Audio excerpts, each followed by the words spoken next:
The state have other witnesses, Mr. Bull? Your Honor, the state of Iowa rests.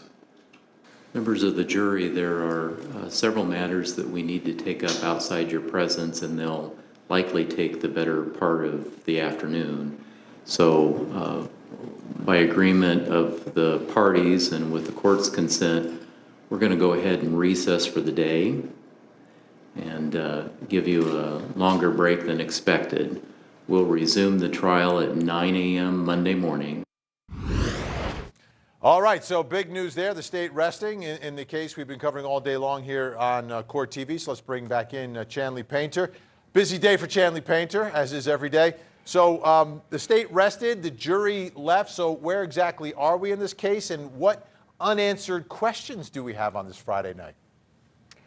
Yeah, the big question is whether or not the defendant herself, Michelle Boat, will take the stand on Monday morning, because with the state resting, the defense made its standard motion for judgment of acquittal, which the judge did deny. Now, the jury, after a long weekend, will return on Monday, expecting possibly to hear from the defense. They don't have to put on a case, but we know that they did name one witness, and that was the defendant. And here, given the opening statement, Vinny, where her defense team is telling the jury this isn't first-degree murder, this is manslaughter, which is that sudden passion murder after being provoked, that story could come from Michelle Boat, probably the best. So we'll just have to wait and see.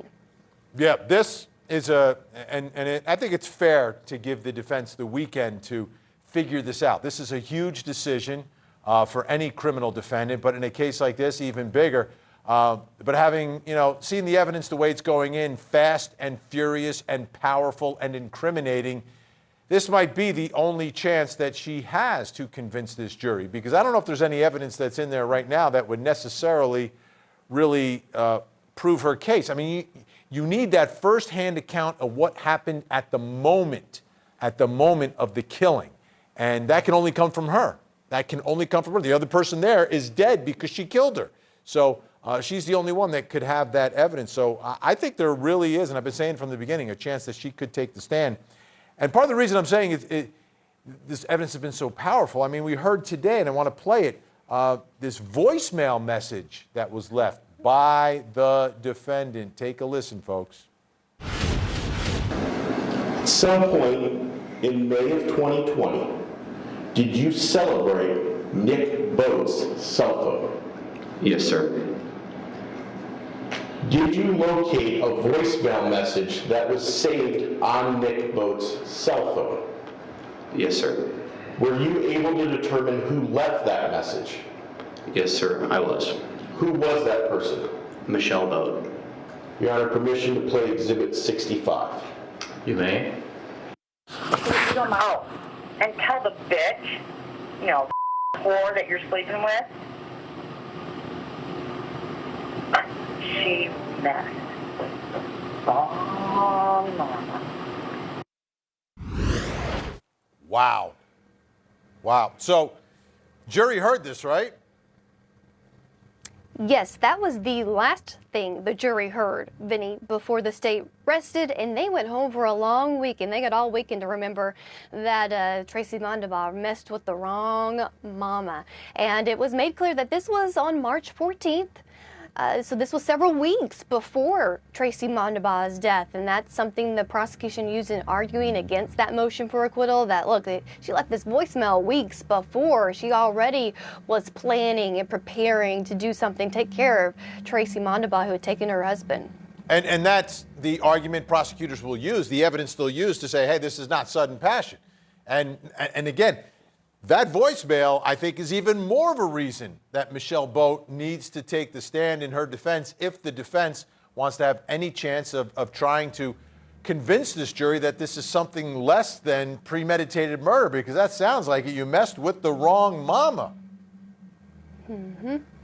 Yeah, very ominous, Vinny, and the way, the tone she's saying it. Now, it was a little unclear listening to that from our angle, but inside the courtroom, there's no room for us, but I'm wondering if the jury really was able to hear every word like we're able to hear it now in there, and if they took note of that. But again, these voicemails were excluded by the judge, but he allowed this one in there, and it was a strong piece of evidence, and there's no doubt why the prosecution wanted to end their case in chief with that.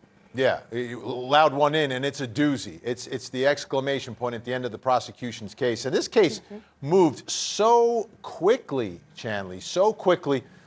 It seems part of the reason, though, is that the defense is not really contesting a lot of the evidence here.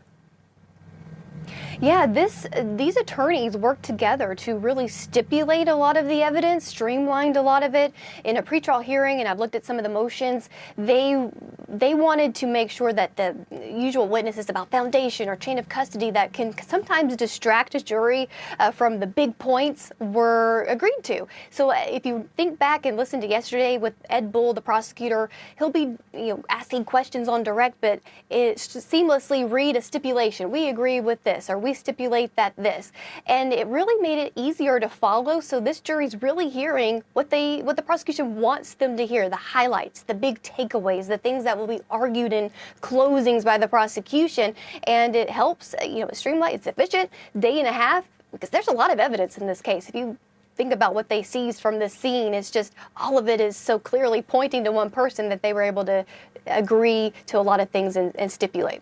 And that's the thing that folks who watch court TV regularly will notice and say, well, why is it that, some of these murder trials take 2 months and some take a day and a half? And it's just different in different parts of the country, the way that you take the same case and you put it in California, Chanley, you'd be out there for a month and a half. You go to Massachusetts, you'd be there for a month and a half, New Jersey. But if you do this case in Iowa, maybe down in Florida, maybe in Texas, things are just going to move a little bit quicker. So what happens now Monday? So if she testifies, obviously that's a huge moment, and she'll be on the stand for a while, I would think. But are they prepared for a closing argument, so we could be in a verdict watch on Monday? That is very possible. I know that they're also going to have to do the charge conference, the jury instructions, because the judge did mention that today, and the defense asking, do we need to submit some, standard instructions to you? And he said, yeah, that would be helpful. I'll have my own. But so that's going to be also happening at some point. So let's say maybe the defense rest, maybe they'll hammer out instructions and not have closings till after lunch.